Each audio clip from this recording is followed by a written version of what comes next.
A gente sempre tentou usar todas as ferramentas disponíveis, né? Sim. E através da colportagem, a gente teve muitas experiências em ganhar contatos. Por exemplo, a Iré, né? Ela já demonstrou, assim, um desejo, de verdade, de vir para o Brasil e de seguir mais de perto. Mas essa experiência foi maravilhosa, né? Porque foi muito fora da caixa, foi muito fora do convencional. Sim. Né? A gente demorou tempo para ganhar o coração da Iré. Pra você ver que não foi uma coisa ali na hora, né? Ah, tal, vem ver. Às vezes, né, no Brasil, é instantâneo. Mas a gente teve uma experiência um pouco diferente na Coreia, né?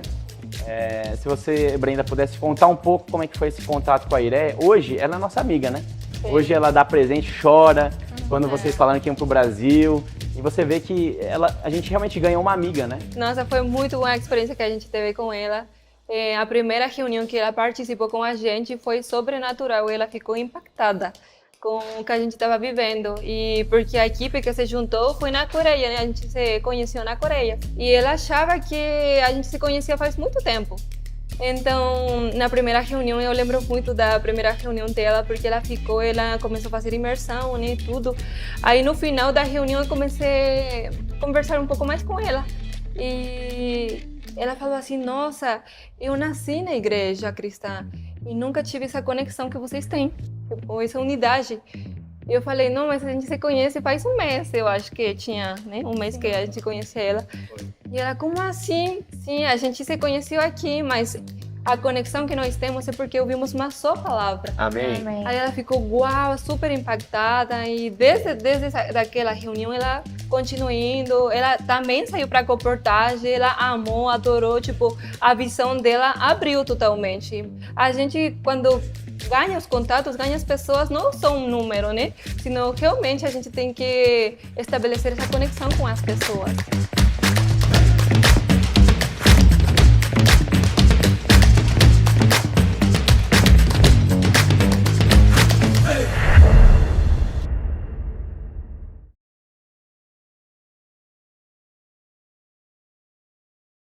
Sejam todos muito bem-vindos a mais uma transmissão do Instituto Vida para Todos. Chegamos ao início de um novo tema geral, Gênesis, o princípio. Mensagem 1, o princípio. A leitura da Bíblia é Gênesis, capítulo 1, versículo 1.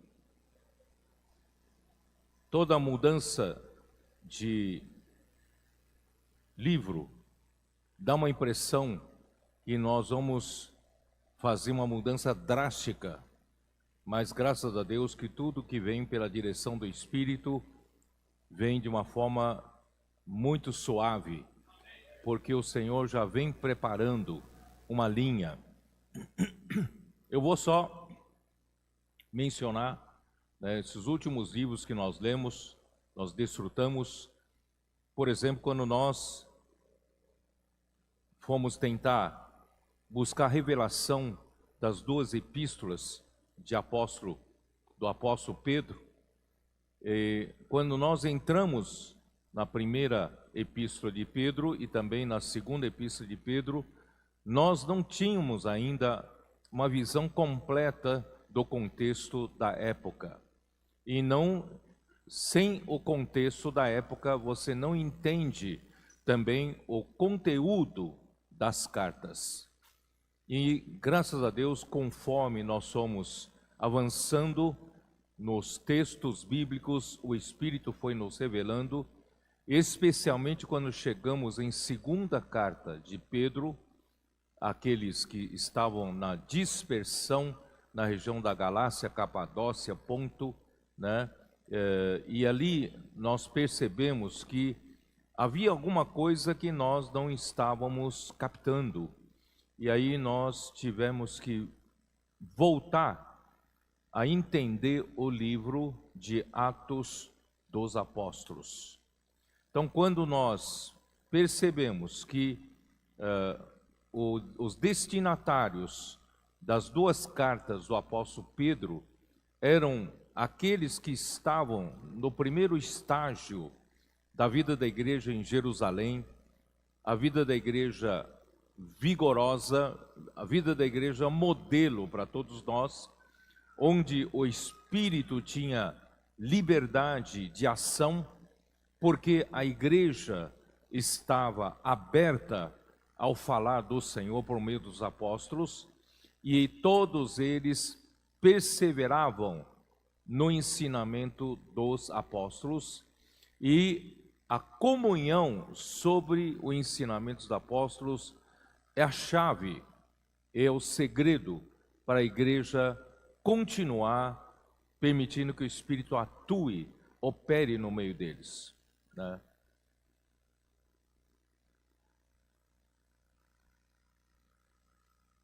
Então foi muito importante, nós percebemos que houve, irmão, tem uma conversa ali, ó, por favor, pede para...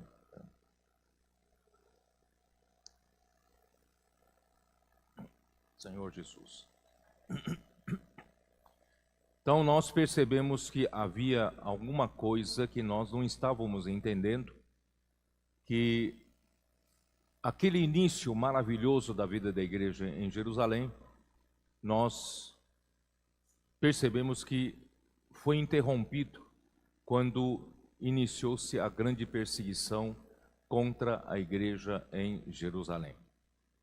Isso aconteceu no capítulo 8, quando Estevão foi morto apedrejado.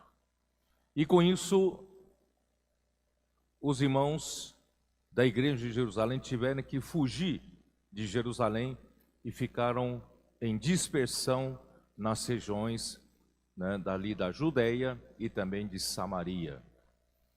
E com isso, nós, como há poucos registros ali em Atos capítulo 8 sobre isso, mas nós conseguimos entender pelos escritos de Paulo e pelos testemunhos de Paulo, porque ele era um desses perseguidores da igreja e que, enfurecido, como muitos outros, eles estavam enfurecidos contra a igreja, porque a igreja estava deixando a tradição dos judeus, deixando de lado a circuncisão e os costumes de Moisés, para seguir uma nova direção, e a direção é a direção da fé, logo depois da morte e ressurreição de Cristo.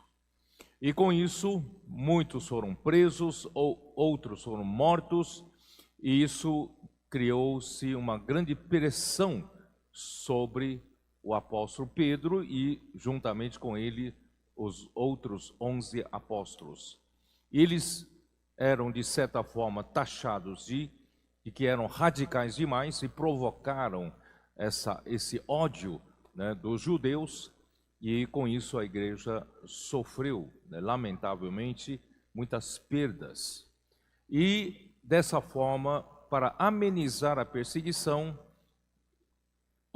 levantou-se na igreja em Jerusalém um partido que defendia que a igreja podia voltar para a circuncisão, para a prática da lei de Moisés, e dessa forma aplacaria a ira dos judeus. E assim houve essa mudança, mas Deus não sem antes Deus enviar Pedro para a casa de Cornélio e pregar a palavra do Senhor aos gentios, e assim o Espírito Santo também, né, batizou os gentios que creram na casa de Cornélio para dentro do mesmo corpo. E assim, finalmente, a igreja como corpo de Cristo, né, não tem mais distinção entre judeus e gregos e de qualquer raça ou de qualquer nível cultural ou segmento social. Então, graças a Deus, a igreja, como diz Colossenses, Cristo é tudo em todos.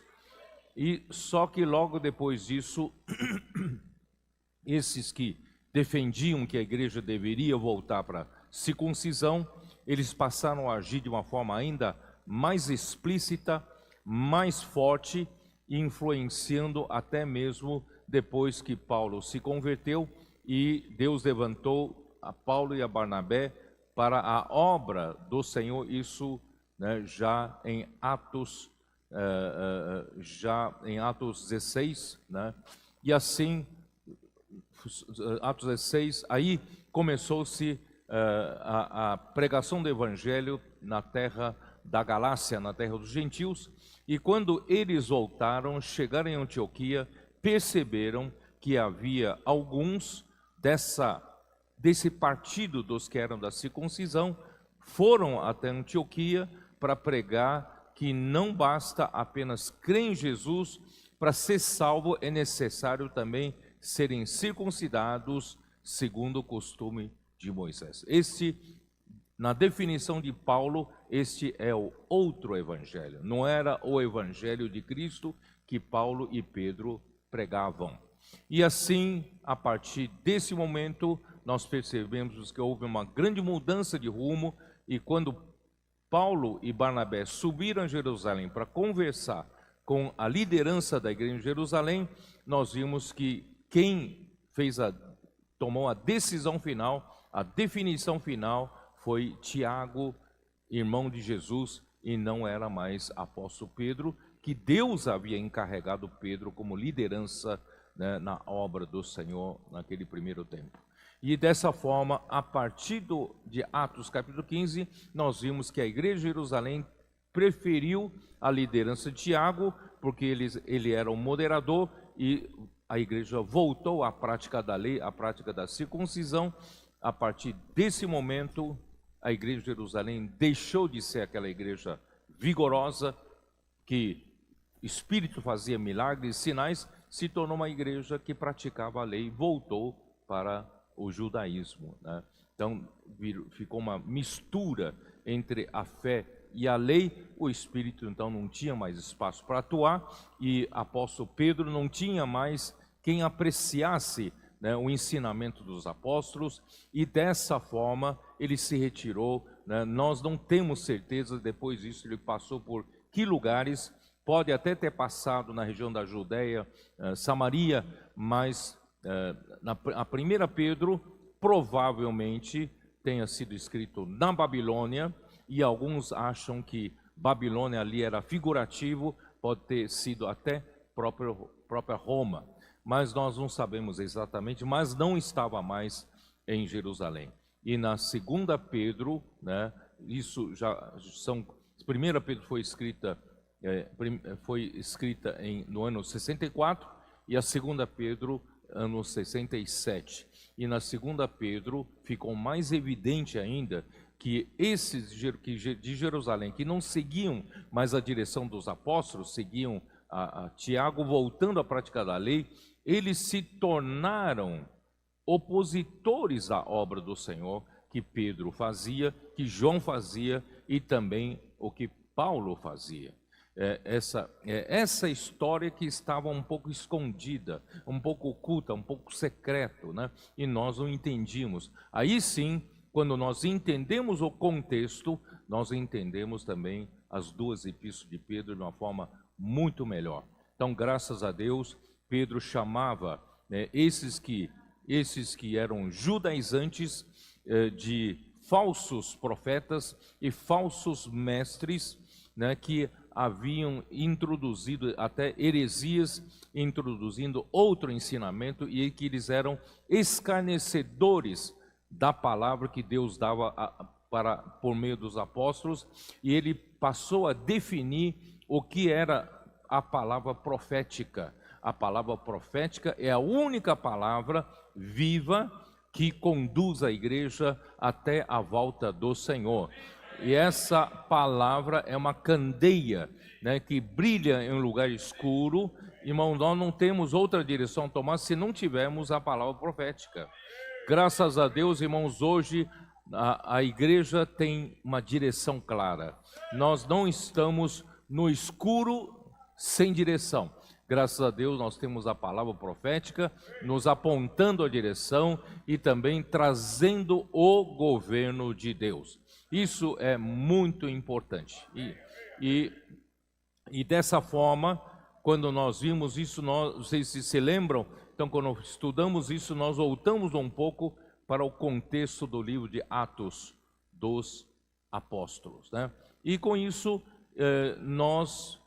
o Espírito nos remeteu para o livro de Gálatas, porque o problema de Gálatas era exatamente essa oposição dos judaizantes de Jerusalém infiltrando-se nas igrejas da Ásia Menor, da Galácia, dizendo que devem ser circuncidados e para que sejam salvos. Por isso que Paulo fala que isso é outro evangelho. Isso não é o evangelho que nós pregamos a vocês, né? E assim nós estudamos o livro de Gálatas para mostrar que a promessa que Deus havia dado, né, para o povo de Israel, na verdade, Deus havia dado para, né, o pai dessa nação, que é Abraão. Então, a história de Israel começa com Abraão, não com Moisés. Começa com a promessa, não com a lei. Então, quando nós fomos estudar o livro de Gálatas, e o livro de Gálatas, Paulo nos leva de volta para Abraão, de volta para a promessa. E também nós tomamos como base o livro de Romanos, especialmente Romanos 4, né, nos mostra que o que Deus quer é, no meio daquela geração em que Abraão vivia, em que não tinha ninguém que buscasse Deus, a Deus verdadeiro, Abraão era o único que no meio de uma geração idólatra, todos buscavam seus próprios benefícios, sacrificavam aos deuses estranhos para benefício próprio, mas havia uma pessoa na terra que estava insatisfeito com toda aquela geração. Ele buscava Deus. Onde está esse Deus verdadeiro que criou os céus e a terra? Eu preciso achá-lo. Então, irmão, por causa desse coração de busca, o Deus da glória apareceu a Abraão, né? E o que é mais importante para nós entendermos hoje, quando Deus apareceu a Abraão no meio daquela geração idólatra, Deus lhe deu uma promessa. Ele foi justificado, né, pela fé, né? A sua fé, né, Deus o justificou porque ele creu em Deus. Quando ele encontrou Deus, ele creu e confiou totalmente em Deus. Ele não buscou seu próprio benefício, seu próprio interesse, não usou Deus para o seu próprio interesse, mas não, ele entregou-se totalmente a Deus, creu totalmente em Deus, confiou em Deus. Onde Deus lhe mandasse, ele ia. O que Deus quisesse que ele fizesse, ele fazia. Ele queria servir esse Deus verdadeiro, porque ele é um Deus todo-poderoso, ele é capaz de tudo, ele pode cuidar, né, muito bem de Abraão e de sua família. Então, dessa forma, irmão, Deus então deu-lhe uma promessa. A promessa é a promessa de ser herdeiro do mundo. Aquela terra que Deus prometeu dar para ele, na verdade, era uma coisa mais ampla. Deus quer que, através de Abraão e o seu descendente, o homem pudesse herdar a terra, toda a terra. Então, a promessa foi dada para Abraão e seria concretizada em seu descendente quando viesse Cristo. E no meio desse tempo, né, enquanto não viesse a Cristo, então Deus, 430 anos depois, deu a lei. E o povo ficou sendo guardado dentro da lei até que viesse a Cristo. Quando chegasse a Cristo, todos passariam a serem conduzidos a Cristo, que é o início da fé.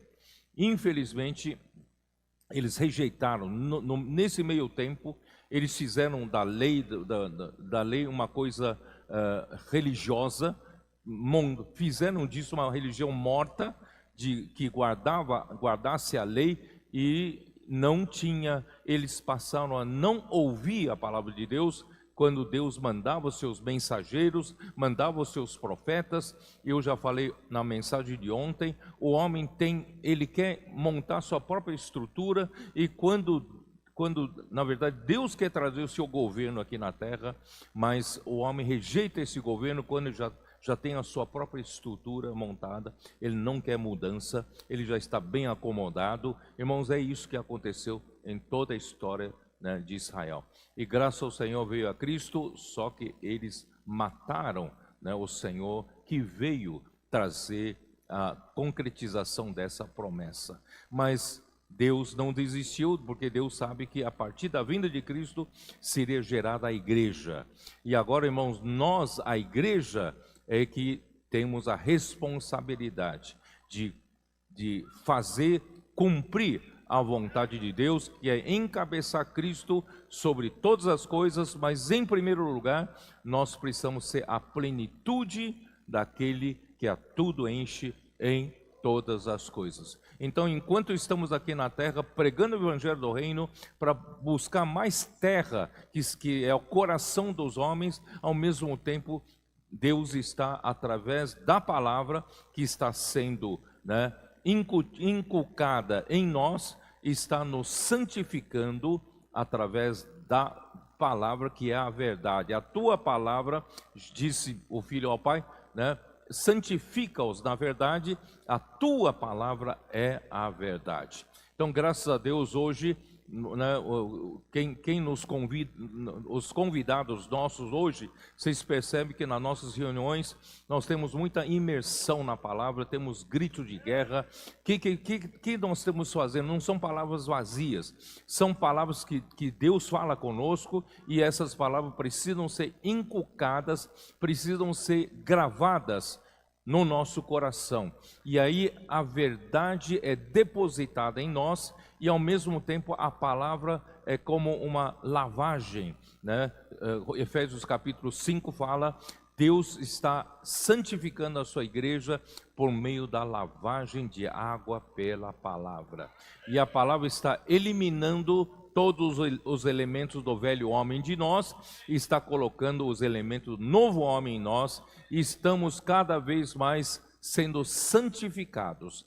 Aqueles elementos da corrupção do velho homem estão saindo de nós pela palavra, pela lavagem de água pela palavra, e os elementos santos de Deus estão sendo incrustados em nós, constituindo-nos, né, uma igreja santa e sem defeito. É isso que Deus está fazendo. Quando Cristo conseguir, quando chegarmos a ser a plenitude de Deus, Deus então usará a igreja para encabeçar Cristo sobre todas as coisas, tanto as do céu como as da terra. Então, essa é a nossa responsabilidade.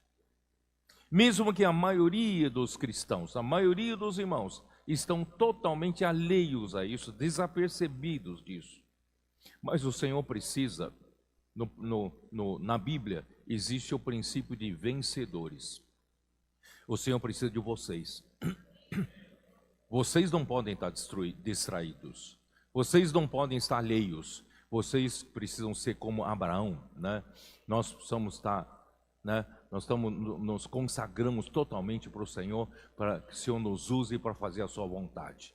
Então, nós primeiramente vamos deixar o Senhor nos encher até a plenitude de Deus. Então é isso que está acontecendo.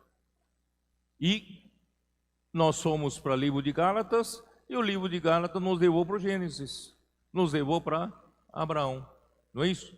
E nós vimos muitas coisas de Abraão. Ao ver Abraão, nós fomos até ver Noé, vimos o dilúvio, né? Vimos todo o processo que chegou até Abraão. Então, graças a Deus, agora nós chegamos a Gênesis. Não é uma coisa, uma mudança radical. É algo que a gente já vem desfrutando. Vocês entenderam? Então, toda essa linha que o Espírito nos deu, irmão, está numa coisa só, uma coisa suave. Não estamos dando um cavalo de pau aqui, não. Não estamos dando uma virada, um cotovelo, uma curva em cotovelo, não. Nós estamos seguindo apenas a palavra que vem sendo falada. Tá bom? Então nós vamos entrar em Gênesis agora, tá? Vocês aqui da Bahia, Sergipe, o Senhor honram vocês mesmo, né? Vocês estão tendo o privilégio de pegar a primeira mensagem, né, de Gênesis.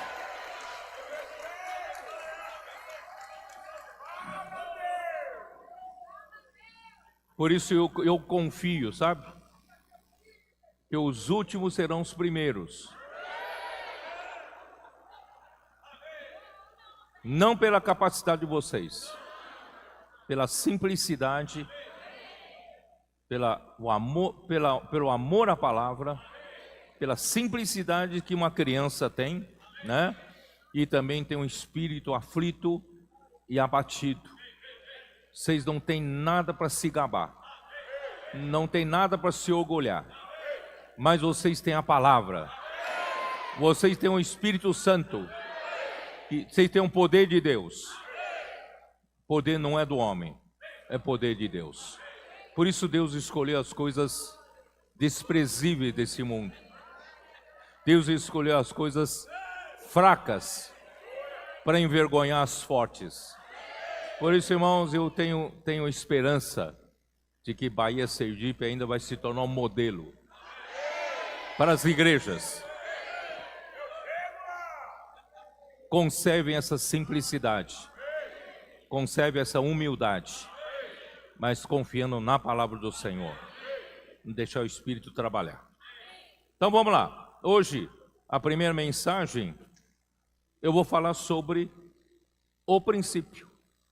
Não vou nem me estender muita coisa do próprio primeiro versículo, porque o primeiro versículo diz assim, capítulo 1 de Gênesis, versículo 1, no princípio criou Deus os céus e a terra. Então eu vou me ater praticamente só nessa palavra, no princípio, tá bom? Então, no princípio, essa palavra princípio em hebraico é Bereshit, tá? Que significa no princípio. Gênesis, essa palavra Gênesis é a designação do livro na Septuaginta. Vocês conhecem a Bíblia Septuaginta? Já ouviram falar? Não. Septuaginta foi uma tradução do Antigo Testamento, uma tradução grega, pré-cristã, antes, né, do cristianismo, do Antigo Testamento, e na Septuaginta, na tradução, Gênesis significa começo ou origem. Então, Gênesis tem um significado de começo, significado de origem. Então, que significa o princípio, o começo ou a origem? O princípio de quê? Princípio de quê? Começo de quê? Origem de quê? Né? Então, refere-se ao, agora eu defini para vocês, ao princípio do tempo. Começa seu tempo. Em Gênesis capítulo 1, versículo 1, começa-se o tempo. Isso quer dizer o quê? Quer dizer que antes da criação, antes de Gênesis 1, versículo 1, não havia tempo. Deus estava na eternidade. Para Ele não tem limitação de tempo e nem limitação de espaço. Deus é um Deus autoexistente. Ninguém criou a Ele. Ele é incriado. Ele já existe de eternidade em eternidade. Mas em determinado momento Ele resolve criar. E quando Ele cria, inicia-se o tempo. Vocês estão entendendo? Inicia-se o tempo. Então, antes da criação, não havia tempo. Então, Gênesis é o princípio do tempo, o começo do tempo. Muito bem. Então, o tempo começa com a criação do universo. Quando Deus inicia a criação do universo, inicia-se a contagem do tempo. Então, com isso surgem algumas dúvidas, algumas perguntas, algumas questões. Que havia então antes do tempo? Essa é uma questão número 1. Inicia-se o tempo, mas antes de iniciar o tempo, o que havia? 2, segunda pergunta. Qual o propósito do tempo? Para que serve o tempo? Não é? E terceira pergunta. E quando termina o tempo? Quanto tempo dura o tempo? quando termina. Se tem um começo, vai ter que ter um fim, tá? Quando termina. Bom, então, vamos primeiramente para que havia antes do tempo? Essa primeira pergunta, que havia antes do tempo, tá? Antes do tempo havia a eternidade. Conforme eu já disse, Deus é um Deus autoexistente, sem princípio de dias e nem o fim de existência. Nós, homens, com esse corpo, tem o início, nós temos a data de nascimento, não é isso? E se o Senhor tardar a voltar, nós vamos ter também a data de falecimento. Nós temos o início e o fim, né? Mas Deus não tem início de dias e não tem fim de dias.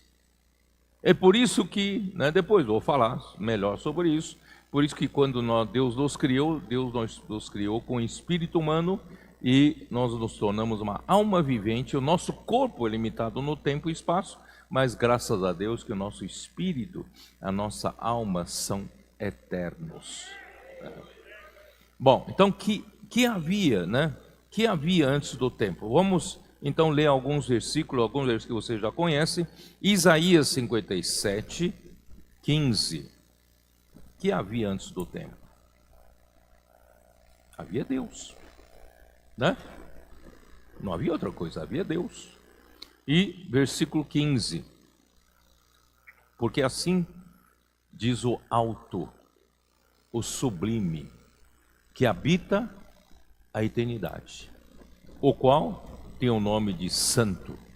Habito no alto e santo lugar. Eu não vou entrar nesse assunto, mas assim eu vou ler para vocês. Mas habito também com o contrito e abatido de espírito, para vivificar o espírito dos abatidos e vivificar o coração dos contritos. Mas a primeira parte que me importa nesse momento é que Deus é um Deus que habita a eternidade. Isto é, onde Ele está é a própria eternidade, tá? Não tem princípio de dias, não tem fim do tempo, Ele não envelhece, Ele é o mesmo ontem, hoje e para sempre, não é isso? Então Deus, é autoexistente. E Jesus Cristo, Hebreus capítulo 13, versículo 8, como diz, Hebreus 13, versículo 8, Jesus Cristo, ontem e hoje é o mesmo, e o será para sempre, tá? Como Deus, Ele é o mesmo, não muda nunca, não envelhece nunca, Ele é o mesmo e será para sempre. Tiago capítulo 1, né, versículo 17, toda dádiva e todo dom perfeito são lá do alto, descendo do Pai das luzes, em quem não pode existir variação ou sombra de mudança. Então, nosso Deus, Ele habita a eternidade, Ele é o próprio Pai das luzes, e, em outras palavras, Ele é a própria luz, né? E agora indo para o lado da física, tá? Quem viaja na velocidade da luz, o tempo não passa. Não há questão do tempo, é a eternidade, tá? Então, nosso Deus, Ele está nessa eternidade, Ele é a própria eternidade, Ele habita a eternidade, né? Aí, no capítulo 1 de João, né, 1 e 2, vocês já sabem, né? Ali, no princípio era o verbo, no princípio era a palavra. Esse princípio aqui quando é? Esse princípio aqui não é o mesmo princípio de Gênesis 1:1. Esse princípio aqui na eternidade. Na eternidade era a palavra. E a palavra estava com Deus, e a palavra era Deus, e esse verbo estava no princípio com Deus. Esse verbo quem é? É Cristo. Então Cristo estava com Deus já na eternidade, tá? Então, Provérbios capítulo 8, vamos lá. Provérbios capítulo 8, versículo 23, né? Ali diz: desde a eternidade foi estabelecida. Ele está se referindo a quem? Está se referindo a Cristo, que não só é a palavra, ele também é a sabedoria de Deus, tá? Isso está no versículo 12. Eu, a sabedoria, habito com a prudência e disponho de conhecimento e de conselhos. Por isso que no versículo 23, desde a eternidade foi estabelecida, né? E desde o princípio, antes do começo da terra. Antes de eu fazer a criação, eu já estava desde o princípio na eternidade. Então, antes de haver o tempo, era a eternidade. Salmo 90, versículo 2. Salmo 90, versículo 2, como diz?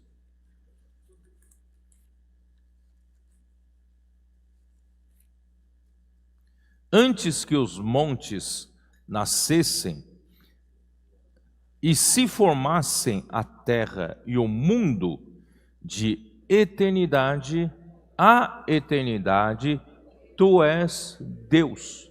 Então, antes de haver a criação, antes de Deus criar os céus e a terra, Deus era Deus e é Deus de eternidade a eternidade, tá? Então, essa primeira pergunta foi respondida? Então vamos ver a segunda pergunta. Qual é a segunda pergunta? Qual o propósito do tempo? Para que serve o tempo? Por que Deus criou o tempo? Por que Deus colocou a sua criação no tempo? Tá? Então, tudo foi criado segundo o beneplácito do Pai, o que o Pai desejou. O Pai tem um anelo no seu coração, eu já falei, né, nessas últimas mensagens. Efésios capítulo 1, versículo 5, não fala sobre isso? Nada acontece sem que primeiro surja do coração do Pai. O beneplácito de sua vontade é o desejo do seu coração, é o anelo, é o suspiro, quando o Pai deseja alguma coisa e se torna sua vontade e tudo vai ter que ser feito, né? Então Deus, Pai, tudo surge, né, da vontade do beneplácito da sua vontade. O Pai tem um anelo ou um desejo no seu coração que o motivou a propor em Cristo, tá? Um plano para realizar sua vontade. Eu vou ler aqui, versículo 5, Efésios 1, 5. E nos predestinou para Ele, para a filiação, por meio de Jesus Cristo, segundo o beneplácito de sua vontade. Quer dizer, nada acontece se a origem não for o anelo do coração do Pai. Tudo tem que surgir pelo que o Pai deseja, tá? Então aí no versículo 9, desvendando-nos o mistério da sua vontade, segundo o beneplácito que propusera em Cristo. Então Deus então tem um anelo no coração. Então Ele propõe um plano para a realização da sua vontade, desse anelo. Então a proposta que Ele faz, o planejamento, o projeto que Ele faz é em Cristo. Cristo, né, em Provérbios 8, Cristo é o seu arquiteto. Então Ele propõe em Cristo, né, e esse plano vai realizar o seu anelo, vai cumprir o mistério da sua vontade. Aí então esse versículo eu sempre volto para os adolescentes, esse versículo está se referindo a quê? Qual é a vontade de Deus? Tá?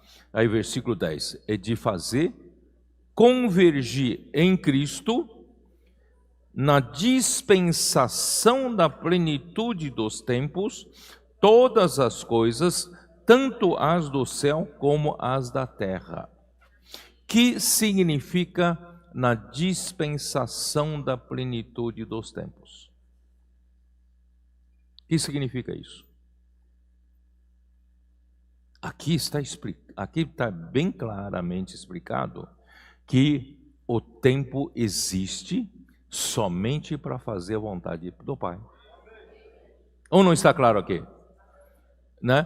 Quando na dispensação da plenitude dos tempos, o que significa isso? Conforme o tempo vai acontecendo, né? Vai acontecendo, até chegar na sua plenitude, até chegar no seu final, a vontade de Deus tem que ser feita. Então, o tempo existe é para isso. O tic-tac está passando, não está? Você olha o seu relógio aqui, ó, tic-tac, tic-tac. E o tempo, num certo sentido, o tempo é cruel. Ele vai, não volta. Não tem como voltar. Mesmo que eu pense, poxa vida, que bom se eu tivesse, né, a juventude quando eu tinha 18 anos de idade. Mas não tenho mais, não tem como voltar. O tempo é inexorável. Ele vai para frente e não volta mais, tá? Então, por quê? Porque o tempo existe é para fazer a vontade do Pai. Por isso, irmão, não vamos perder tempo mais. A história da igreja já dura quase 20 séculos. Cristo ainda não conseguiu fazer com que a igreja seja a plenitude dele, daquele que a tudo enche em todas as coisas. Ainda está longe disso, mas graças a Deus, eu acho que por tudo que o Senhor está fazendo no meio de nós, eu acredito que não está muito longe de terminar. O Senhor está nos enchendo. Finalmente, Deus encontrou uma maneira de nos encher. A igreja entendeu. Que é pela palavra. Pela palavra de Deus é que a igreja é encabeçada por Cristo. Porque a palavra é a verdade. E a palavra de Deus é a própria verdade.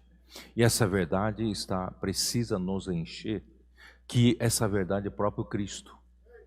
Cristo disse em João capítulo 14, eu sou o caminho, a verdade e a vida. Ninguém vem ao Pai, senão por mim. Então, aqui diz o quê? Eu, na verdade, sou grão de trigo, que morreu, né, e caiu na terra, morreu, e produziu muitos grãos. Isso está em João, não sabe? João 12, 24. Eu sou grão de trigo, que caiu na terra e morreu. Se ele não morrer, esse grão fica ele só. Mas ele morreu e produziu muitos grãos. Tá? Então, ele nos deu vida. Por meio da sua morte e ressurreição, ele nos deu vida. Cristo é a própria vida. E depois de nos dar vida, né, ele nos dá o quê? Ele quer nos encher de verdade. A verdade. O que é verdade? Aonde está a verdade? De onde vem a verdade? A verdade é próprio Cristo. Eu sou a verdade. E essa verdade é a palavra. Pai, santifica-os na verdade. A tua palavra é a verdade. E a verdade é Cristo. Então, hoje, nós achamos o caminho, irmão, de sermos enchidos com a verdade. Hoje nós temos a imersão, nós temos que inculcar a palavra no coração. Tudo isso nós aprendemos com nossos adolescentes, o amor que eles têm pela palavra, a simplicidade que eles têm pela palavra, está nos estimulando também a ter esse mesmo amor, né? Fazendo a imersão, fazendo grito de guerra, dormir com Deus, acordar com Deus, e fazer transcrição, né? Compartilhar, falando uns com os outros. Irmãos, o que está fazendo? O que está acontecendo conosco? A verdade está sendo sedimentada em nós, e toda falsidade, toda mentira, toda vaidade, conforme disse ontem, estão sendo eliminadas de nós, né? E assim, irmãos, nós estamos cada vez mais sendo enchidos com Cristo. Irmãos, é isso que está acontecendo conosco. Durante esses 20 séculos, irmão, pouco tempo o Senhor teve para fazer isso. Só no comecinho da vida da igreja em Jerusalém, o Senhor começou a fazer isso. Eles perseveravam no ensinamento dos apóstolos e tinham comunhão em cima disso. Aí tinham partido o pão nas orações, tinha uma vida da igreja normal e o Espírito atuava, tinha liberdade e alcançava mais pessoas, mas logo depois já foi impedido de continuar.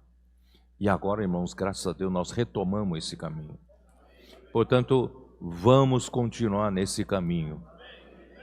E vamos depender do Espírito a todo o tempo. Conforme eu disse ontem, não porque ontem você teve experiências maravilhosas quando o Espírito agiu, né, na sua vida, você conseguiu alcançar muitas vidas, é que hoje vai acontecer a mesma coisa. Não, hoje você vai depender do Senhor como desesperadamente. Não podemos nunca nos acomodar na nossa experiência de ontem. Hoje é hoje. Hoje eu dependo do Espírito, eu dependo da palavra. Tudo de novo. Ontem eu fiz a imersão, hoje eu preciso fazer a imersão. Eu preciso da palavra, eu preciso que o Senhor continue, né, sedimentando a sua palavra em mim. Bom, então isso tudo, graças a Deus, está acontecendo. E quando isso terminar, aí, irmãos, o tempo acaba, né? Quando Cristo conseguir encabeçar todas as coisas, o tempo acaba, tá? Então, por meio dos apóstolos, Deus então desvendou o mistério da sua vontade, que é Efésios capítulo 1, versículo 9 e versículo 10, a qual é encabeçar em Cristo na plenitude dos tempos, quer dizer, quando terminar todas as dispensações do tempo. Você sabia que nós já, muitas dispensações já se passaram, né? Quando Deus criou os céus e a terra, antes da criação do homem, né, houve a rebelião de Satanás e muito tempo já se passou. Depois Deus criou Adão e muito tempo se passou, né, desde a criação, desde Abraão, desde Israel, e hoje estamos na era da igreja, final da era da igreja. Irmão, nós estamos no finalzinho dos tempos. Você acredita nisso ou não? Irmão, não temos mais tempo a perder. O tempo, irmão, eu digo, o tempo está passando. Está passando, tic-tac, cada tic-tac é importante, é precioso. Porque quando nós conseguimos chegar, né, a sermos enchidos com Cristo, Deus conseguiu atingir sua vontade. Através de nós, irmão, Deus vai estabelecer a última dispensação desse tempo, que é o milênio. Quando chegar o milênio, Cristo vai reinar por 1000 anos. E os vencedores vão reinar com Ele por 1000 anos. Aquele será o último período do tempo. E depois que termina todo esse período do tempo, e quando tudo que cria resistência à autoridade de Cristo, será lançado para dentro do lago de fogo, aí o tempo acabará. Tá? Na verdade, eu já estou antecipando, desculpe, antecipando, né? Então, em outras palavras, o tempo foi criado para a realização da vontade de Deus. Quando chegar na plenitude dos tempos, isto é, no final de diversas dispensações do tempo, Cristo terá sido o cabeça sobre todas as coisas. Então, Efésios capítulo 1, versículo 22, que eu li ontem, vamos ler de novo, porque hoje vai para o novo capítulo, né, do alimento diário. E pôs todas as coisas debaixo dos pés, e para ser o cabeça sobre todas as coisas, o deu à igreja, a qual é o seu corpo, a plenitude daquele que a tudo enche em todas as coisas. Por isso, irmãos, esta é a utilidade do tempo, para Deus fazer Cristo seu cabeça sobre todas as coisas. Irmãos, é para isso que serve o tempo. Então, enquanto Cristo não encabeçar sobre todas as coisas, pelo auxílio da igreja, irmãos, o tempo vai correr, vai correr. Vamos abreviar esse tempo? Vamos abreviar o tempo para que Deus faça a sua vontade, né? Aí vem a terceira pergunta, e quando termina o tempo? Eu já antecipei um pouco, né? E quando termina o tempo? Quando termina o tempo? Quando a vontade de Deus for feita. Ou seja, quando todas as coisas estiverem sujeitas a Cristo, estiverem todas debaixo dos seus pés. Embora, quando Cristo ascendeu ao céu, Deus o colocou lá no topo, na região celestial, acima de tudo, todas as autoridades, principais de potestade, e todas as coisas já estão debaixo dos seus pés. Estão debaixo dos seus pés, mas não estão sujeitas. Nem todas as coisas estão sujeitas. Todas as coisas precisam estar sendo dominadas, governadas por Cristo. Mas ainda tem muitas coisas criando resistência a Ele. Resistência. Então, quem vai fazer esse trabalho para sujeitar todas as coisas a Ele? A igreja, você e eu. Tá? Então, vamos lá para Hebreus capítulo 2. Vamos lá? Ó Senhor Jesus. Hebreus capítulo 2. Versículo 5. Pois não foi a anjos que sujeitou o mundo que há de vir, sobre o qual estamos falando. Esse mundo que há de vir, irmãos, refere-se ao reino milenar. Tá? Antes alguém em certo lugar deu pleno testemunho dizendo: que é o homem, que dele te lembres, ou o filho do homem, que o visites. O homem só, depois da queda, só criou problema para o Senhor. Mas Deus não desistiu do homem. Ele criou o homem, né, segundo o anelo do seu coração, e o homem vai fazer a vontade dele. Tá? Então, versículo 7, fizeste-o por um pouco menor que os anjos. Irmãos, você sabia que na criação nós somos feitos menores que os anjos? Os anjos são maiores em nós, irmãos, em força e poder. Nós somos criados menores. Mas ele aprove a Deus, porque isso está no anelo do Pai, está no beneplácito do coração do Pai. Aprove a Deus nos dá um destaque especial. Quem somos nós, né? Então, por um pouco fomos feitos menor que os anjos, de glória e de honra o coroaste e o constituíste sobre as obras das tuas mãos. Ele vai entregar, né, o que ele fez, tudo que ele criou, vai entregar nas nossas mãos. Não foi a anjos que ele destinou, ele deu para nós. E isso está na promessa de Abraão. E a promessa foi feita a Abraão, quem vai concretizar? É o descendente, é Cristo. Então aqui diz, né? Aqui fala: fizeste-o por um pouco menor que os anjos, de glória e de honra o coroaste, e o constituíste sobre as obras das tuas mãos, todas as coisas sujeitaste debaixo dos seus pés. Irmãos, olha que honra, o homem foi criado para sujeitar todas as coisas. Essa é a nossa tarefa, é o seu papel, o meu papel, tá? Aí versículo, só que em seguida ele fala: ora, desde que ele sujeitou todas as coisas, nada deixou fora do seu domínio. O desejo do coração de Deus, o anelo de Deus, é que o homem sujeite todas as coisas, domine sobre todas as coisas. Ele não deixou nada fora desse domínio. Ele quer que o homem domine todas as coisas que ele criou. Sabia disso? No entanto, aqui diz: agora, porém, ainda não vemos todas as coisas a ele sujeitas. Ainda não estão sujeitas. Estão? Às vezes nem você está sujeito totalmente, não é isso? Às vezes eu gosto de brincar, às vezes nem cachorro da minha casa me sujeita totalmente a mim, né? Então, assim, né, mas como Deus vai fazer isso? Como Deus vai sujeitar todas as coisas debaixo dos nossos pés? Como Deus vai fazer isso? Irmão, tudo é feito por meio de Cristo. Nós não temos essa capacidade. Tudo vai acontecer nós em Cristo.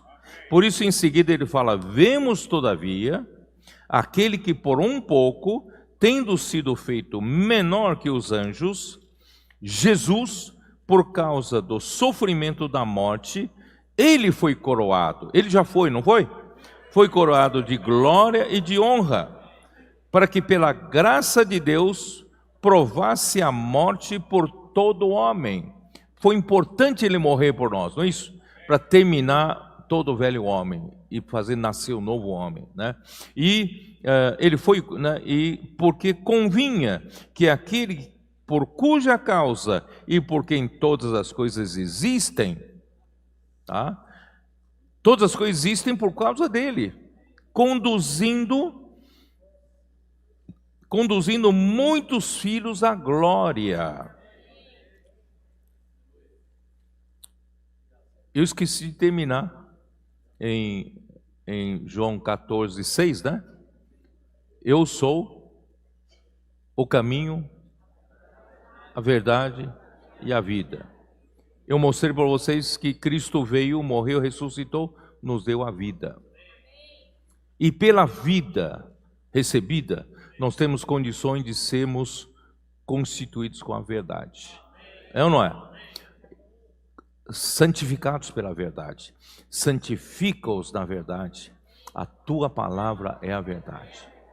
Então nós estamos nesse segundo processo, sendo santificados. Imersão na palavra, dormir com Deus, acordar com Deus, né? Transcrição, dia todo mergulhar na palavra, estamos sendo santificados. Quando nós somos, irmãos, totalmente santificados, o que acontece? O primeiro termo: eu sou caminho. Objetivo de tudo isso é para nos introduzir no Pai. Como ele vai introduzir eu e você no Pai se nós não formos totalmente santos? O Pai é santo, não é? Então, para que nós fôssemos introduzidos no Pai, e Cristo é o caminho para isso, irmãos, nós precisamos estar totalmente santificados. Por isso, esse processo de santificação pela palavra está acontecendo conosco. Aí você vai entender, aqui fala, né? Aqui fala, porque convinha que aquele por cuja causa e por quem todas as coisas existem, conduzindo muitos filhos à glória. Quem é essa glória? Ele está conduzindo os muitos filhos de Deus à glória do Pai. A glória aqui é o próprio Pai. Então, irmãos, o processo todo é para nos introduzir no Pai, né? E sermos totalmente constituídos, fazendo parte inerente de Cristo e Cristo no Pai, né? E aperfeiçoar-se por meio de sofrimentos o autor da salvação deles. Irmãos, quando então assim é que vai Deus, esse é o processo que Deus precisa terminar de fazer para terminar o tempo para poder vir a eternidade. Então, vamos lá para o Salmo capítulo 2. Salmo 2. Senhor Jesus. Salmo 2, nós já lemos, quando nós líamos 110:3, e sempre está conectado com o Salmo 2. O Salmo 2 aqui mostra uma coisa que eu quero chamar a atenção, no versículo 6. Eu, porém, constituí o meu rei sobre meu santo monte Sião. Proclamarei o decreto do Senhor. Ele me disse: tu és meu filho, e hoje te gerei. Pede-me, eu te darei as nações por herança e as extremidades da terra por tua possessão. Com vara de ferro as regerás e as despedaçarás como um vaso de oleiro. Então, o que você entende nesse trecho, nesse contexto aqui? A gente vai entender, não, Cristo, né, esse aqui é o Cristo que vai assumir, né, governar a terra, né, e vai reger sobre as nações. Irmãos, essa é exatamente a promessa que Deus deu a Abraão e ao seu descendente, ser herdeiro do mundo, e também exatamente o beneplácito da sua vontade, que é fazer Cristo encabeçar sobre todas as coisas, Efésios 1, 9 e 10. Ou não? Cristo um dia vai reinar sobre todas as nações. Ele vai herdar o mundo, vai reinar sobre o mundo. Só que ele não vai reinar ele só. Por isso, não é somente o Filho Deus unigênito, mas é o Filho que morreu, que se fez homem, viveu aqui na terra sendo obediente ao Pai e obediente até a morte, e morte de cruz. Não é isso?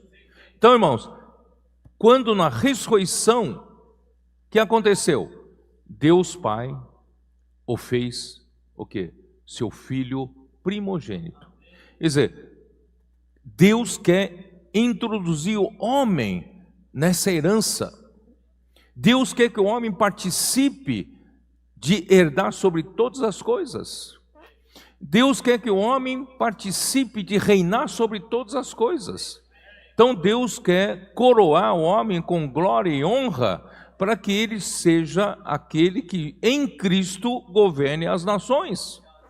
Por isso, irmãos, é necessário, versículo 7 diz: ele me disse, tu és meu filho, eu hoje te gerei. Cristo precisava ser homem para poder introduzir você nele. Deus não deseja apenas seu filho, Deus, seja aquele que governe, mas ele quer o filho que se tornou homem e que foi admitido para dentro de Deus, foi gerado como filho primogênito de Deus. Sendo filho primogênito de Deus, então pode gerar muitos outros filhos. Nós somos esses muitos outros filhos para serem introduzidos na glória e reinar com Ele. Irmão, que coisa maravilhosa. Por isso que o escritor de Hebreus fala que é um homem, que dele te lembres, o filho do homem, que o visites. Quem somos nós? Deus nos considera tanto, irmão, Deus nos considera tanto. Nós não temos capacidade nenhuma para isso, mas graças a Deus, irmãos, em Cristo nós vamos conseguir, através da palavra, santificação, nós vamos chegar lá. Por isso, irmãos, para isso ocorrer, Deus então ressuscitou a Cristo dentre os mortos, com a suprema grandeza do seu poder. Isso está em Efésios capítulo 1, né? Versículo 18, 19 e 20, fazendo sentar-se à sua direita, nos lugares celestiais, acima de todo principado, potestade, né, e todo poder, domínio, e todo nome que se possa referir, não só no presente século, mas no vindouro. Ele pôs todas as coisas debaixo dos seus pés, e para ser o cabeça sobre todas as coisas, Deus deu Cristo para a igreja, a qual é o seu corpo, é a plenitude daquele que a tudo enche em todas as coisas. Irmão, eu espero que você esteja entendendo dentro desse contexto. Então, o Cristo que Deus deseja, segundo o beneplácito da sua vontade, encabeçar sobre todas as coisas, ele tornou-se um homem. Ele se humilhou até a morte e morte de cruz. Isso está onde? Filipenses capítulo 2. Vocês se lembram disso? Como fala de Filipenses capítulo 2? Hein? Filipenses 2, versículo 5 em diante, como fala? Hein? Tendo em vós o mesmo sentimento que houve também em Cristo Jesus, pois ele, subsistindo em forma de Deus, não julgou usurpação ser igual a Deus, antes a si mesmo se esvaziou, assumindo a forma de servo, tornando-se em semelhança de homens, e reconhecido em figura humana, a si mesmo se humilhou, tornando-se obediente até a morte, e morte de cruz, pelo que também Deus o exaltou sobremaneira, e lhe deu o nome que está acima de todo nome. E pelo que também Deus o exaltou, né, que deu o nome acima de todo nome, para quê? Para que ao nome de Jesus se dobre todo o joelho, nos céus, na terra e debaixo da terra, e toda língua confesse que Jesus Cristo é Senhor, para a glória de Deus Pai. Que significa todo joelho, né, se dobrar, todo joelho se dobrar, tanto nos céus, na terra e debaixo da terra. Irmãos, isso é a concretização de Efésios capítulo 1, versículo 10. Não é? Cristo vai encabeçar sobre todas as coisas, tanto as do céu como as da terra. E toda língua vai ter que confessar: Jesus Cristo é o Senhor. Aquele que resistia a isso, resistia à sua autoridade, irmão, vai para o lago de fogo. Por isso, irmão, por meio da sua ressurreição, Cristo gerou a igreja, a qual é o seu corpo. A igreja será usada para sujeitar todas as coisas a Cristo. Porque em posição, Cristo já está lá em cima. Todas as coisas já estão debaixo dos seus pés. Mas a igreja está aqui embaixo ainda. E nesse meio tempo ainda tem muitos que não se sujeitam a Cristo. Não é? Aqui há principados e potestades. Satanás e os seus generais, anjos caídos, eles não se sujeitam à autoridade de Cristo. E aqui na terra, irmãos, ele tem seus súditos, para começar os demônios, mas também a humanidade toda rebelde, mergulhado em pecado e na morte. Desobediência total. Mas Deus vai fazer sujeitar. Tudo vai se sujeitar. Então, mas tudo vai se sujeitar a partir da igreja. Então, se você não acelerar esse processo de você se sujeitar a Cristo, irmãos, vai demorar muito para o tempo acabar. Irmão, nós queremos acelerar o processo. Então, é importante permitir que Cristo nos encha completamente até a plenitude de Deus, que eu li para vocês ontem, em Efésios capítulo 3, versículos 17 e 18, não? E porque Cristo, ele subiu acima de todos os céus, isso está em Efésios capítulo 4, vamos lá, Efésios capítulo 4, vocês aguentam, né? Vamos lá, Efésios capítulo 4, versículo 10, aquele que desceu, é também o mesmo que subiu acima de todos os céus. Cristo está acima de todos os céus. Mas com que objetivo? Para encher todas as coisas. Aquele que não permite a Cristo encher, não vai estar sujeito a Ele. E todo aquele que não está sujeito a Ele, irmãos, vai ter que ser varrido nesse universo. Por isso, irmãos, vamos permitir Cristo nos encher, para Deus poder nos usar para encher todas as coisas, não é isso? Então, como membro do corpo de Cristo, irmãos, nós fomos resgatados, na nossa vã maneira de vida. A nossa maneira de vida era vazia. Não tinha Cristo, não tinha realidade, não tinha verdade, né? Isso está em 1 Pedro, capítulo 1, versículo 18 e 19. Nós somos resgatados da nossa vã maneira de vida. O que é vã maneira de vida? Vaidade, sem sentido, falsidade, né? Não tem verdade. Então nós precisamos que o Senhor use a palavra para nos encher com Cristo, nos encher de verdade, né? E pois todos nós, eu li ontem Efésios capítulo 4, 17 a 19, nós andávamos na vaidade dos nossos próprios pensamentos, né? Vivíamos alheios à vida de Deus, vivendo no nosso velho homem que se corrompe segundo as concupiscências do engano. Irmão, nós não tínhamos nada de verdade em nós, nenhuma consistência. O que há em nós é vaidade, vaidade, vaidade e mentira, falsidade. Mas graças a Deus, irmãos, Deus deseja nos encher com a verdade em Jesus, começando por renovação da nossa mente. Lembra daquilo que nós falamos ontem? Deus quer renovar nossa mente. Coloque a sua mente no Espírito. Como colocar sua mente no Espírito? É a palavra. Irmão, eu falei ontem, no passado nós aprendemos em como, né, voltar nosso ser para o Senhor, invocando o nome do Senhor. Nós aprendemos a invocar o nome do Senhor. Você se lembra que eu falei ontem? Então, quando nós falamos, ó Senhor Jesus, invocar o nome do Senhor, mas não pode parar nisso, porque o invocar o nome do Senhor nos conecta com Deus.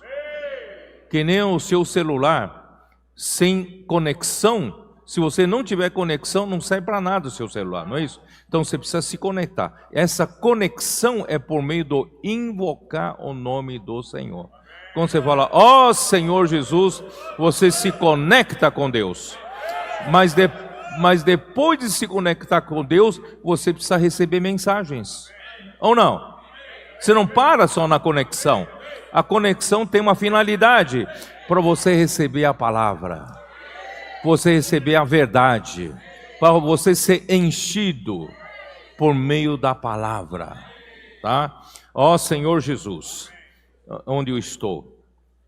Por isso, irmãos, em Romanos 12, 2, ali diz, e transformai-vos pela renovação da vossa mente. Nós precisamos ser transformados, a alma precisa ser transformada. Não podemos continuar vivendo na vaidade dos nossos pensamentos. Então, graças ao Senhor, a transformação começa pela renovação da minha mente. E como vou renovar minha mente? Colocar minha mente no Espírito, que é a palavra. Tá?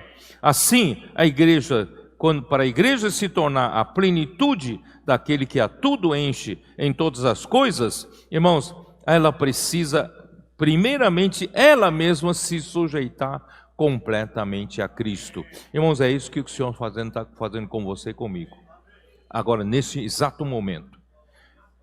Permitir que a igreja seja cheia da realidade divina, ela precisa de santificação. E por meio da lavagem de água pela palavra, eu li ontem, né, Efésios 5, versículo 26 a 27.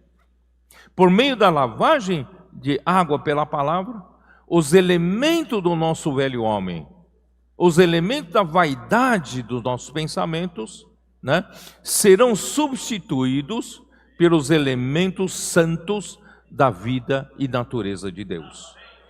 E Deus está enchendo-nos com Cristo, enchendo-nos com a própria realidade, própria verdade divina, até que a igreja seja santa e sem defeito. Portanto, irmãos, o objetivo da criação do homem é para que todas as coisas sejam sujeitas a Cristo. Por meio, né? O objetivo da criação do homem é para que todas as coisas sejam sujeitas a Cristo e por meio da igreja, né? A igreja vai fazer isso. Hoje, Cristo já está assentado à direita de Deus. Isso nós vimos em Salmo 110, versículo 1. Dá uma olhada. Disse o Senhor ao meu Senhor: assenta-te à minha direita, até que eu ponha os teus inimigos debaixo dos seus pés. O Senhor enviará de Sião o cetro do seu poder, dizendo: domina entre os teus inimigos. Irmãos, quando Cristo ressuscitou, Deus o elevou a sentar na sua direita, e Deus lhe disse: fica aqui até que eu coloque todos os teus inimigos. Quer dizer, você já está acima de todos, mas nem todos estão sujeitos a você. Então eu vou colocar todos os seus inimigos debaixo dos seus pés. E como ele vai fazer isso? Porque Cristo já está lá. Quem vai fazer esse trabalho aqui na terra? A igreja, você e eu, né? Então aqui fala: ele enviará de Sião o cetro do seu poder. O que é Sião? Sião é a parte forte da igreja que se preocupa com o reino de Cristo, o reino de Deus. É a fortaleza de Davi que defende o reino de Davi. Então você quer fazer parte de Sião? Você não somente é um cristão, não somente é um membro do corpo de Cristo, mas você faz parte de Sião. Sião é aquela parte engajada na luta pelo reino. Você está engajado na luta pelo reino? O Senhor precisa de muitos aqui na Bahia, Sergipe, que estejam engajados. Os adolescentes, os capitães, os valentes de Davi, os intendentes, homens, mulheres, todos nós precisamos estar engajados nessa luta pelo reino. Então nós vamos dar, né? O Pai vai enviar o cetro do poder de Cristo para vencer. E não só isso, o versículo 3, nem preciso falar muito. O Senhor mandou as gotas de orvalho. Nossos adolescentes, a partir de 2021, 2022, irmãos, começou a chover como orvalho, né, do céu. O Senhor foi nos dando tantos adolescentes. Portanto, irmãos, não vamos parar de trabalhar com os adolescentes. Adolescente de 2021, quando tinha 13, 14 anos, hoje já estão com 17, 18 anos. Já estão na frente da batalha. Esses já tem alguns que estão no Japão, outros estão na Europa, outros estão aonde? Na África. Esses que eram adolescentes em 2021, hoje já estão na frente da batalha. Irmãos, se concretiza esse exército de jovens santos que Deus queria formar, está formando. Ó Senhor Jesus. É que eu não posso falar muito, eu fico muito animado com isso. Fico meio entusiasmado, porque, irmãos, finalmente o Senhor tem esperança de poder concretizar sua vontade. Em Apocalipse 14, versículo 1, olhei, e eis o Cordeiro em pé sobre o monte Sião, e com ele 144.000, tendo na fronte escrito o seu nome e o nome de seu pai. Irmãos, aqui estão os que lutaram pelo reino. Serão 144.000 sobre o monte Sião. São os que eram engajados na vida da igreja, na luta pelo reino. O Senhor vai arrebatá-los para o monte Sião. Tá? Por a ocasião da vinda de Cristo. Você quer fazer parte? Eu quero fazer parte, né? E tendo na fronte escrito o seu nome e nome de seu pai. Aí no versículo, vamos lá, versículo 4, são esses os que não se macularam com mulheres, porque são castos, são eles os seguidores do Cordeiro, por onde quer que vá, são os que foram redimidos dentre os homens, primícias para Deus e para o Cordeiro. Irmão, o Senhor nos redimiu entre os homens e nós somos primícias para Deus e para o seu Cordeiro, e não se achou mentira na sua boca, não tem mácula. Por quê? Porque nós somos enchidos com a verdade. Ó Senhor Jesus. E aí, irmãos, esses vencedores, em Apocalipse 19, tá? Versículo 11, eles vi o céu aberto e eis um cavalo branco, e o seu cavaleiro se chama Fiel e Verdadeiro, julga e peleja com justiça. Aí versículo 14, e seguiam-no os exércitos que há no céu, montando cavalos brancos com vestiduras de linho finíssimo, branco e puro. Quem são esses? São os vencedores, já arrebatados no céu, convocados para virem junto com Cristo na última batalha contra anticristo e falso profeta e os exércitos que seguirão a eles, que encurralaram o povo de Deus lá em Jerusalém, né? Então, irmãos, o que acontece? Aí no versículo, o resultado disso, né? O que é o resultado disso? Versículo 20, mas a besta foi aprisionada e com ela o falso profeta, e com os sinais feitos diante dela se seduziu, né, tal, e os dois foram lançados vivos dentro do lago de fogo que arde com enxofre. Irmãos, esse é o trabalho nosso. Você quer fazer parte? Nós vamos mandar a besta e falso profeta para o lago de fogo. Senhor Jesus. Mas Satanás será preso e ficará por um tempo, tá? Mas nesse meio tempo virá o reino de nosso Senhor Jesus Cristo. Vai reinar por 1000 anos. E nesses 1000 anos, versículo 6, você quer fazer parte deles? Bem-aventurado e santo é aquele que tem parte na primeira ressurreição. Sobre esses a segunda morte não tem autoridade, pelo contrário, serão sacerdotes de Deus e de Cristo, e reinarão com ele os 1000 anos.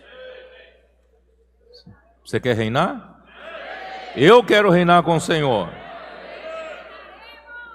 Aí, os 1000 anos, irmãos, finalmente na terra haverá um reino onde realmente há justiça, realmente há paz, tá? E só que no final do milênio, o Satanás será solto. Será solto por quê? Porque ele ainda precisa provocar a última rebelião. O Senhor quer limpar da terra toda rebelião, toda resistência ao encabeçamento de Cristo. Então ele vai levantar, ele vai seduzir as nações dos 4 cantos da terra, em Gog e Magog, ele vai, aí, bom, também vai ser derrotado. Ele vai ser derrotado e finalmente, no versículo 10, o diabo, o sedutor deles, foi lançado para dentro do lago de fogo e enxofre, onde já se encontram não somente a besta, como também o falso profeta, e serão atormentados de dia e de noite pelos séculos dos séculos. Irmão, eles serão lançados com o nosso auxílio. Nós vamos lançar Satanás para o lago de fogo definitivamente. Aí vem o que? Vem o juízo final de Deus. Deus estabelece seu grande trono branco, ele vai julgar todos os mortos, né? Não os santos já foram julgados antes, tá? Os mortos. Aí, então, irmãos, no versículo 14, então a morte e o inferno, morte e o Hades, serão lançados para dentro do lago de fogo. Esta é a segunda morte, o lago de fogo. Irmãos, a partir desse momento, tudo que resiste contra o encabeçamento de Cristo, vamos dar uma olhada em 1 Coríntios 15? Ó Senhor Jesus. Aguentam mais um pouquinho, não? 1 Coríntios 15, versículo 25. Porque convém que ele reine até que haja posto todos os inimigos debaixo dos pés. Cristo reinou por 1000 anos, mas ainda faltava última rebelião, últimas coisas a serem tratados, tá? Aí o último inimigo a ser destruído é a morte. Não haverá mais morte, né? Satanás foi lançado no lago de fogo, a morte foi lançada para dentro do lago de fogo. Irmãos, não tem mais nada que não esteja sujeito a Cristo. E quando chegar nesse momento, o que aconteceu? O que vai acontecer? Hein? Versículo 24. E então virá o fim. Irmão, esse é o fim dos tempos. Então virá o fim, quando ele entregar o reino ao Deus e Pai, quando houver destruído todo o principado, bem como toda potestade e poder. Tudo que existe contra a sujeição e encabeçamento de Cristo, irmão, vai ser destruído, vai ser lançado para dentro do fogo. Aí versículo 27, porque todas as coisas sujeitou debaixo dos pés, e quando diz que todas as coisas lhe estão sujeitas, certamente exclui aquele que tudo lhe subordinou, não inclui Deus Pai. Deus Pai não está sujeito ao Filho, certo? Então, enquanto, porém, todas as coisas lhe estiverem sujeitas, então o próprio Filho também se sujeitará àquele que todas as coisas lhe sujeitou, para que Deus seja tudo em todos. Irmãos, então quando isso acontecer, irmãos, é o fim dos tempos, né? Aí surge o quê? Apocalipse 21. Acabou a contagem do tempo. Entra o quê? A eternidade, né? Apocalipse 21, vi novo céu, nova terra, pois o primeiro céu e a primeira terra já passaram e o mar não existe. Tudo isso que possuía no tempo acabou. Agora, novo céu, nova terra não está mais sujeito ao tempo, tá? Vi também a cidade santa, a nova Jerusalém que descia do céu, tá? Da parte de Deus, ataviada como noiva, adornada para o seu esposo. Então ouvi grande voz vinda do trono, dizendo, agora tem um trono ali, né? Então, eis o tabernáculo de Deus com os homens, Deus habitará com eles, eles serão povo de Deus e Deus mesmo estará com eles. Tem uma tradução melhor para esse finalzinho na Bíblia de Jerusalém, que diz assim, e ele, referindo-se a Deus, e ele, qual o nome desse Deus agora? E ele, Deus com eles. O Deus vai ter um nome composto, Deus com os homens. E ele, Deus com os homens, será o seu Deus, tá? E aí, irmãos, olha, na eternidade, olha o que vai acontecer, versículo 4, quando tudo estiver sujeito, né, não só a Cristo, mas a Deus,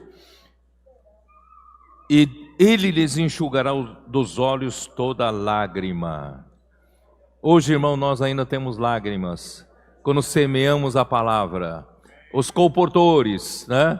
Nós, os irmãos e irmãs, pregando o evangelho, lutando pelo reino, né? Temos muitas oposições, muitos sofrimentos, ainda temos lágrimas, mas naquele dia Deus vai nos enxugar dos olhos toda lágrima. E a morte já não existirá. Já não haverá luto, nem pranto, nem dor, porque as primeiras coisas passaram. As primeiras coisas são as coisas que estão limitadas dentro do tempo. Agora acabou, né? E aquele que está no trono, assentado no trono, disse, eis que faço novas todas as coisas. E acrescentou, escreve, porque essas palavras são fiéis e verdadeiras. Disse-me ainda, tudo está feito. Eu sou o Alfa e o Ômega, o princípio e o fim. Irmãos, Ele quem iniciou o tempo, Ele também quem terminou o tempo. Eu, a quem tem sede, darei de graça da fonte da água da vida. Ao vencedor, dará essas coisas, e eu lhe serei Deus, e ele me será filho. Aleluia! Quanto, porém, aos covardes, você quer ser covarde? Aos incrédulos, aos abomináveis, aos assassinos, aos impuros, aos feiticeiros, aos idólatras e todos os mentirosos, e a parte que lhes cabe será no lago que arde com fogo e enxofre, a saber, a segunda morte. Mas nós não estaremos lá. Nós estaremos para sempre com o nosso Senhor. Aleluia! Amém!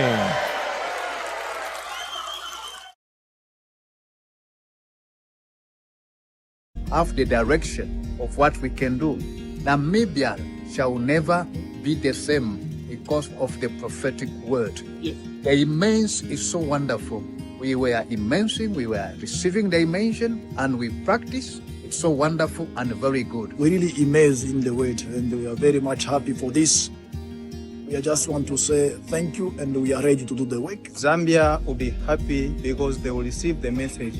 And for the day invasion, I'm really happy for it that I'll be doing it day by day. We were crying a lot for this thing. Today, we have them in our hands.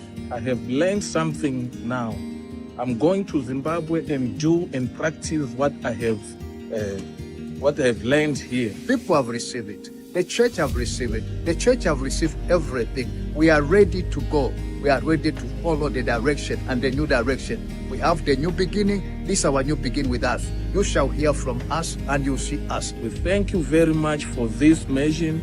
They are keeping us practicing daily. We have a strong message now to spread it to other people. And we believe that Namibia will never remain the same, because we have received now the true word, the word which brought us a new life. And our heart is very much happy. We are very much happy. What I can say is we are ready to do the work. And our heart is really pure and happy for us to continue this work, the immersion word and the word of the truth. Amen.